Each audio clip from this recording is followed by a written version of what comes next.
Welcome back to the channel, you guys. Today we're going to talk about setting up yourself for tactical comms, some do's and don'ts, go a little bit through how I have my stuff set up.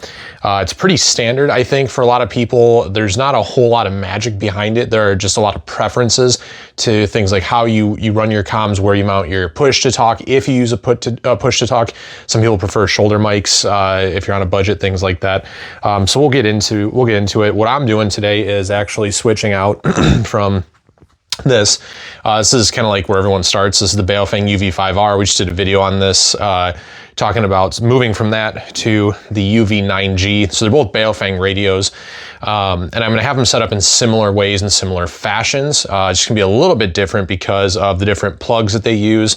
I did finally get sick of using the cheap Amazon elastic pouches, but I'll get into all that in a second. So let's go ahead and we'll jump into this week's discussion.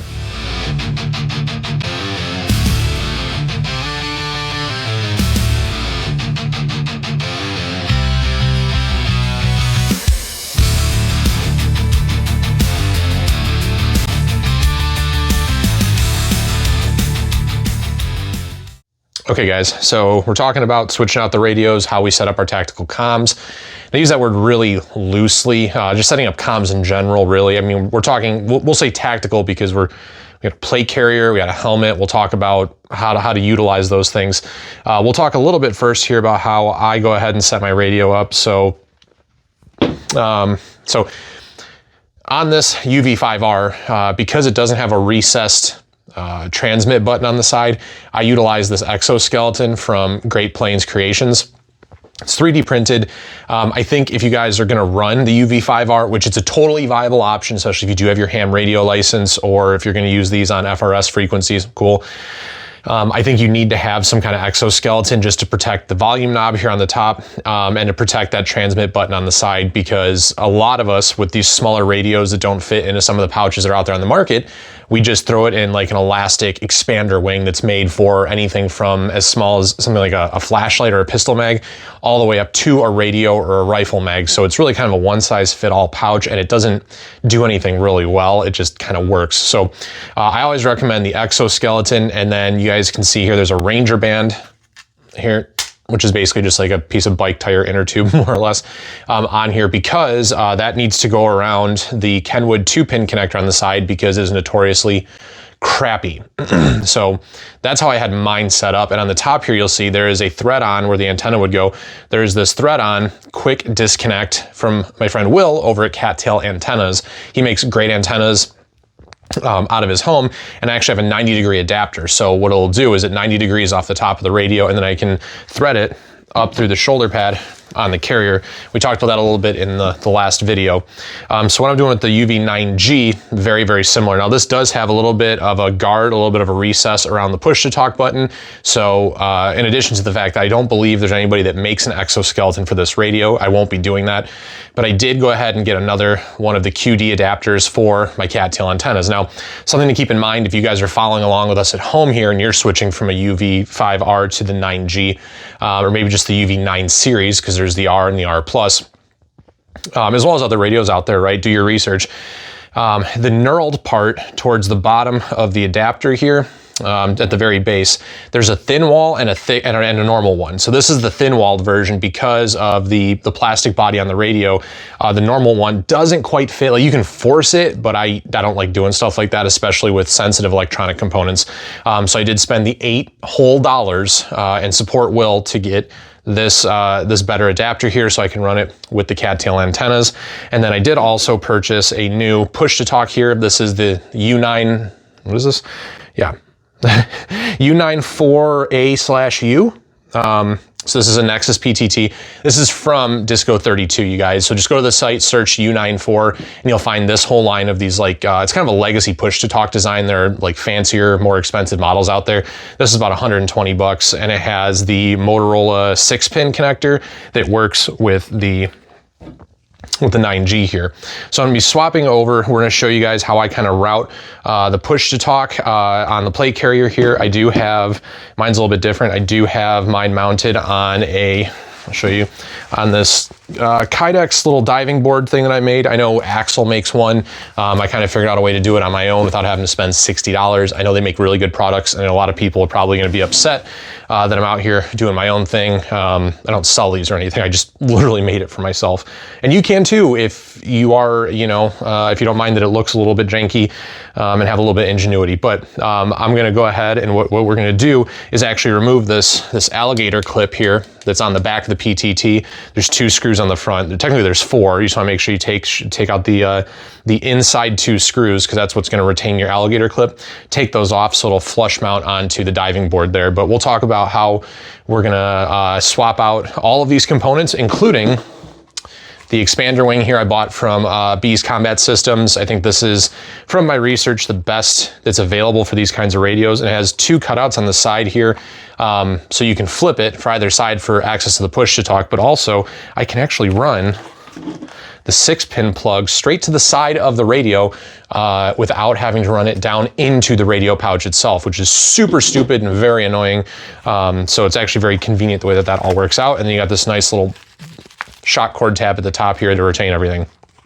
So I'll show you guys how I have mine set up, how I set it up on the structural cummerbund here of my FCPC, and then we'll get into kind of the application overall and how I run it with my PGD ARC Gen 3 helmet. We'll get into that, so let's dive in. Okay, so this is, you guys can see here, this is the 2-pin Kenwood plug that would go into my UV5R right here. You guys can see the Ranger band is still on here because you have to maintain constant pressure. Otherwise, you get intermittent connection and then your radio will stop working. You kind of got to like pull the plug out, put it back in, and you might fix the issue then. I've had that issue in the field several times running the UV5R. And while some people are fine with that, you know, and the fact that it's not waterproof, oh, throw it in a garbage bag or a sandwich bag, whatever.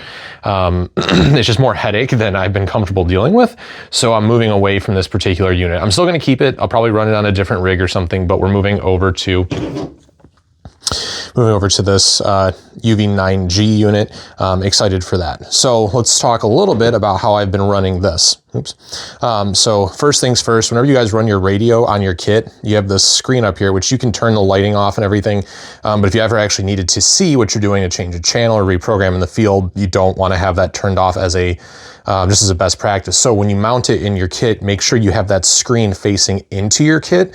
So it's against your body and you're not going to go ahead and have a white light ND with the screen, which I've had, actually there's a video floating around out there. It was a short clip under night vision where you could see like under my right armpit, you have this light just shining super bright there through the nods. So as a general best practice, I like to keep the screen in towards my body if at all possible. That helps because then you have this 90-degree QD over here, and it hooks up that way. And then you have the longer cord for your push-to-talk that runs around to the far side.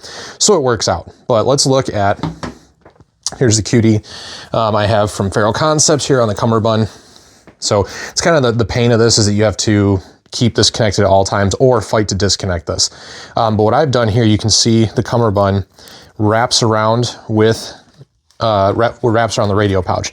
And this is something that Jared from Orion Training Group kind of showed me, and I've had a lot of success with it. It kind of forms like this Tigris protective shell around the radio, if you will, which is, it's cool, it's convenient. And then you still have your side armor right here, so nothing is like inside of the armor kind of poking at you all the time. So we have to pull this apart here. Oh, there it is. So there's a little Velcro tab, and we unroll the cummerbund. Okay. Which you can see it's been that way for a while, so it's kind of formed to it. So now we just remove the wing here. Apologies, it's probably super loud and annoying. Okay, yep. So this is a Amazon brand. It's probably an imitation of somebody who makes something way nicer. But at the time, I really didn't want to spend a bunch of money on something I knew I was gonna want to get rid of. So it's okay, it's worked fine for me. I'll repurpose it somewhere else, but I'm getting rid of this for now. So moving on, we're going to jump into this. So this is the Bees Combat Systems radio pouch.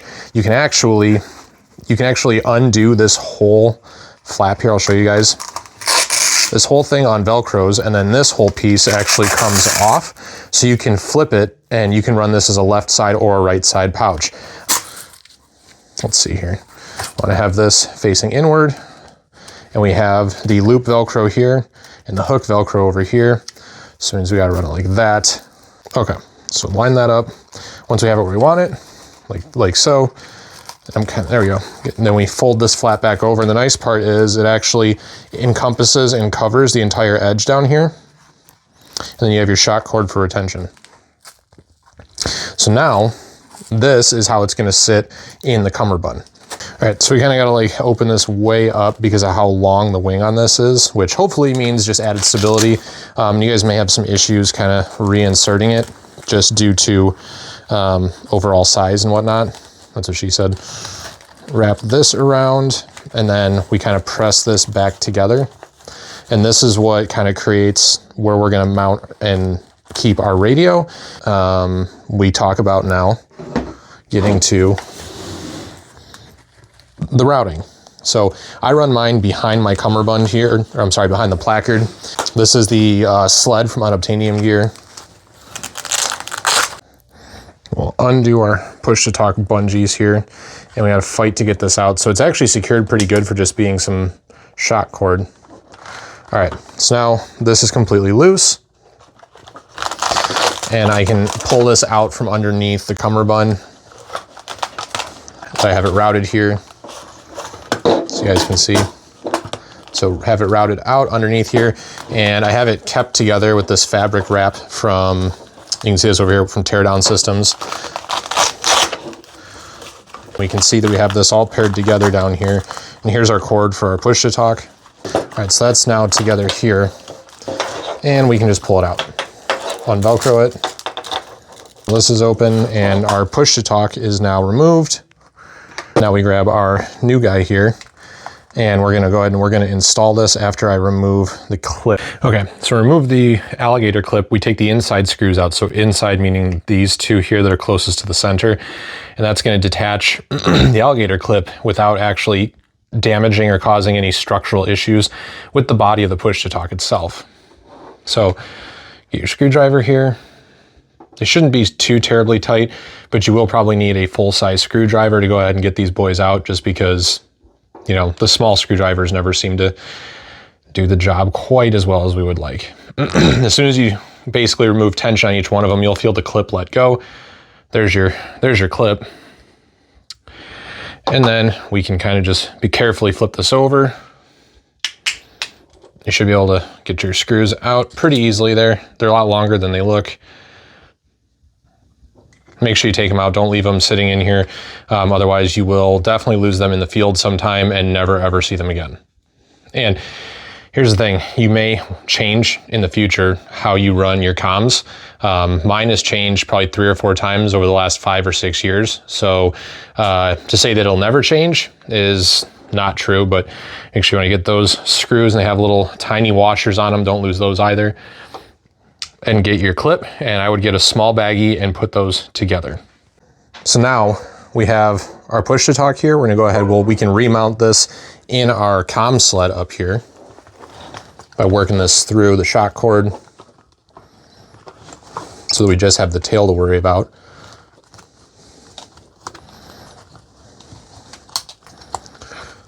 Okay, so that is now secured in here. And now we just have to run our, there we go. We have to run our comms cable back behind our placard. I like to run it behind the actual loop down here, so it's secured. And we want to make sure we utilize our wrap here with our antenna tail so that we have our quick disconnect and our push-to-talk plug all together. All right, so one thing to notice here, you guys, is that the quick disconnect is not, this is not as long as your push-to-talk, at least if you ran yours like mine, which is fine. You're just gonna have to be a little bit smart with how you line up your wrap if you're using one. I like using this just because then you have like one large cable that you're routing versus 2 little ones that can kind of get all over the place.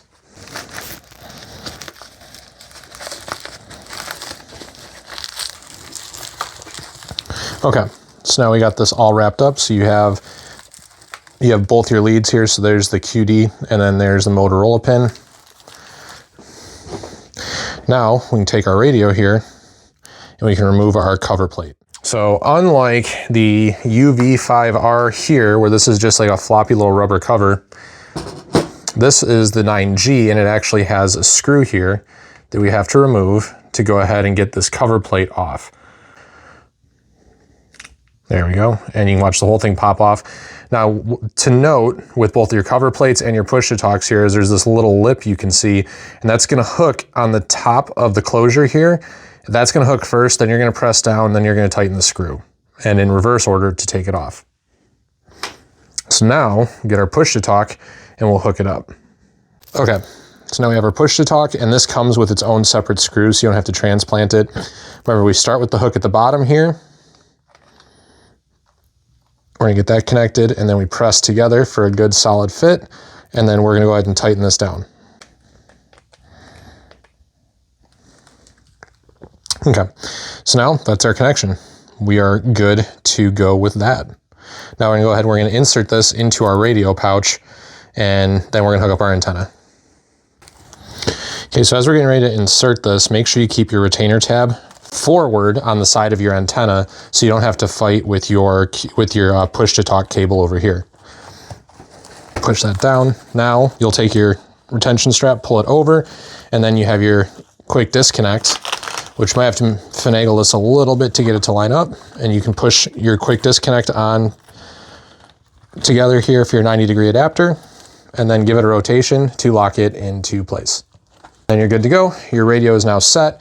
So you have your push-to-talk cable, you have your antenna that's running up here through your plate carrier bag, and you're in good shape. So now what I typically do is just make sure that I don't have any more loose cable or anything. I'll tuck this away, make sure it's Velcroed down behind the placard. If there is any extra cabling, just to keep it out of the way. I have a little Velcro sleeve back here for the trauma shears, so I'll put those back in. Put those back in. We'll add our magazines back in now. And now we'll just make sure this all lays the way we want it to without any problems. Okay, so now let's talk about how this all comes together. So when we're talking about comms routing, we just talked about our push-to-talk, we just talked about the radio, we just talked about how we have it all set up to work together.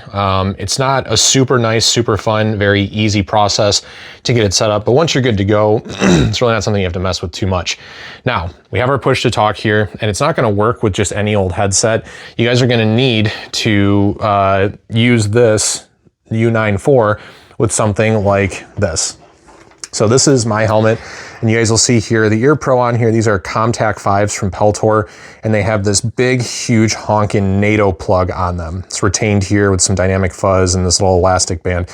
This is gonna run from the Ear Pro down into the push-to-talk, and that way I can use the dynamic mic here when I'm holding the push-to-talk down. I can talk through the mic, and then it's gonna feed all of my communications up through the Ear Pro. So ballistic helmet, bump helmet, it doesn't really matter, but basically if you're not going to run a helmet of some sort, you still need head-borne Ear Pro, or maybe an earpiece if you're trying to run something very discreet, which is kind of a different conversation. But these arc rail mounts are great for these Peltors. A lot of people run them. You can run without these and just run the headband under your helmet. I like running the helmet with them mounted so I can swing them up out of my way and let my big old head and my sweaty ears breathe. But these plugs are pretty unique. This is not like a common, I would say like a Radio Shack item, but those don't exist anymore. You can't get these very commonly. It's basically only really used in tactical comms. So you either have to get some sort of weird adapter, which those fail a lot, or you have to spend the money to get into like some Peltor ComTacs, some Sordins, or the amps, something along this line that has this NATO plug. And not all of these Ear Pro have this. You gotta make sure you get one with a down lead and with a dynamic microphone here. And that paired together is basically your tactical comm setup. And that way you're not gonna have emissions and things like a loudspeaker, like a trucker mic or something on your shoulder, like you'll see a lot of patrol officers do, where everybody can hear what they're talking about. You'll be the only one that can hear through this Ear Pro, and you'll have to make sure that your radio is coordinated between you and your teammates to hear your communications, so you can work together. Okay, so those are your two primary components when you're talking about your communication setup, is gonna be your radio and then the application in which you use it. So it could just be a handheld walkie-talkie. That's not really something that a lot of people are interested in using, because then of course your hand is preoccupied. So you have one hand to put on fire control for a firearm or something, and then you basically have to hold on to the radio with the other hand. Maybe you can stow it in a pocket somewhere. Large radios can't do that because they just don't fit. It's just not a very ideal setup. Can you do it? Yes, you absolutely can. It's just, like I said, it's not ideal. What you see a lot of people doing instead is something like what we talked through here, where you have your plate carrier with your push to talk mounted. You have your cordage all ran and kind of hooked up so you're not going to snag on everything and anything that you walk around. I'm probably actually have to pull this back apart and make sure that everything is just the way that I like it. And make sure that I'm not going to catch anything and rip a cord out, anything like that. The crummy part about this, to a degree anyways, is that the components are just really expensive, right? So even though the UV9R is only a $40 radio, maybe more, right? At the time of this video, it was $40. With some of the tariffs that are being talked about right now with the Trump administration, those Chinese-made goods could go up in price quite a bit. But at the time of this video, $40. So that's not terribly bad. But then you look at the price of the push to talk, and to have a good quality push to talk, you're talking $120. So 3 radios equals 1 push to talk when we're talking about the dollar amount, and it's worth it, you guys. One, do not buy Amazon push to talks.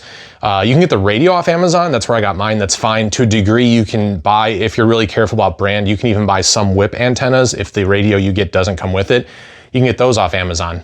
Do not buy your push to talks and your additional communication equipment off of Amazon. I've trained with guys that use really, really crummy, very cheap Amazon push to talks, and the wiring in them, it's not necessarily that the housing of the push to talk itself is not good.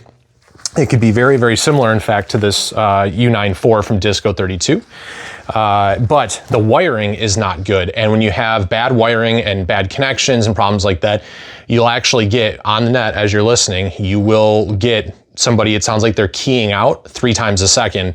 Like they're sitting there just squeezing off their push to talk, and it's because they have a loose or faulty connection in their wiring somewhere. And you could spend, I've seen guys spend as much as $60 on a push to talk, and you'd assume for the relatively basic technology that's in there that you should be fine. And that's just not the way it goes. So spend the money. I recommend Disco 32. They're not a sponsor. I would love to work with them, but they're not a sponsor. I've had now 2 or 3 of their push to talks and had nothing but great experiences with them. All the guys in my training group basically exclusively buy our push to talks through them. I did have this antenna sent to me from Cattail. Will is a friend and he's local. Support the homies. He makes a great product at a really affordable price. I did buy my own adapters and things, so there is that. And then we're talking about your helmet-based communications. You know, you can try and get it a little bit cheaper. Walker's razors are something people try to jimmy together and use some different options on those. But I really like the Comtacs. I think if you guys are trying to do, you know, if you're trying to do big boy things, you need to pay the big boy prices. You will be disappointed with your experience otherwise. Believe me, I invested a lot of time, effort, and energy into trying to find a cheaper, more budget way to do effective communications. The only kit that I even recommend outside of this is the Defense Distributors kit, but I believe his only works for the UV5R. So if you're looking for the UV5R, head over to Defense Distributors. He has like a tool built into the website where you can build out your UV5R radio and your push to talk, and you can actually get a boom mic that's much thinner than this, so a lower quality one, but you're also paying a lot less money. They can Velcro onto the side of your Walker's razors, your Howard lights, and you can do your tactical comms that way. Again, not my first recommendation, but if you are on a budget and you really want to go that route, that's pretty much the only thing I do recommend. Don't go on Amazon and get fake Peltors, or I've not heard great things about the Earmore headsets, although I've never tried them. I know there's a lot of things out there that appear like they would be a really, really good deal, you guys. I've had friends that use fake Peltors that just sitting there will have those turned on, and clapping your hands like that will be enough to shut those off. The decibel protection will shut off your ear pro and stop the amplification, which is entirely too sensitive. All right, clapping your hands should not trigger your ear pro to shut down like that. And cheap fake ones will we'll do that. You know, the quality just isn't there. And unfortunately, communications is something where buy once, cry once really, really plays into things here. And I didn't even cry that much because I went with a $40 radio. Certainly there's $400, $800, $1,200 plus radios out there where you can do a whole lot more. As we mentioned in the last video though, my training group isn't there. Our level of sophistication is not at that point yet. So it didn't make sense for us all to go ahead and invest in super expensive radios. We got the UV9G because it's a GMRS radio, meaning we were able to go onto the FCC website. We were able to create an FRN, do it the legal way, right? Create an FRN, go pay your $35, and literally the next day, not just me, but a couple other guys as well. Next day, you got emailed with an acceptance and you have your letter that states your call sign, and you can now legally transmit on the GMRS frequencies. I get that there's limitations there. I get that there's benefits to getting your ham license and transmitting on other frequencies, you know, whether that's VHF or UHF or whatever else. But using it and training with it and learning the capability and building and developing that skill set, that's really where the value is, you guys, regardless of how you do that.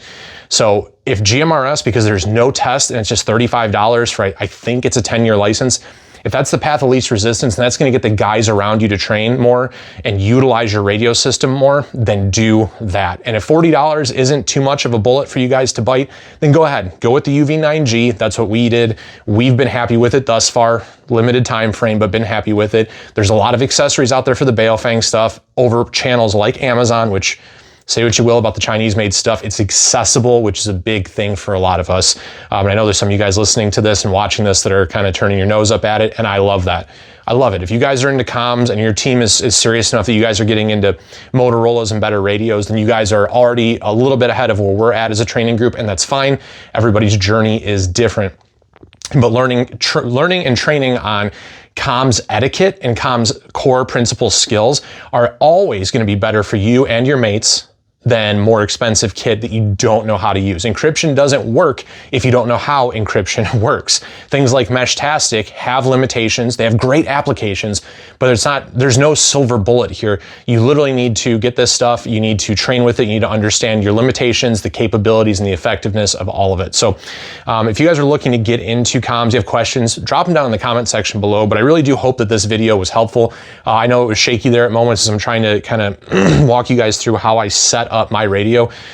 For all the things that the FCPC does really well, comms placement is not one of them. It does work. Not the greatest though. I'll be the first one to admit that, but we'll work on it. We'll see what we can figure out and go from there, right? But hopefully, like I said, this was helpful for you guys. Thank you so much for checking it out.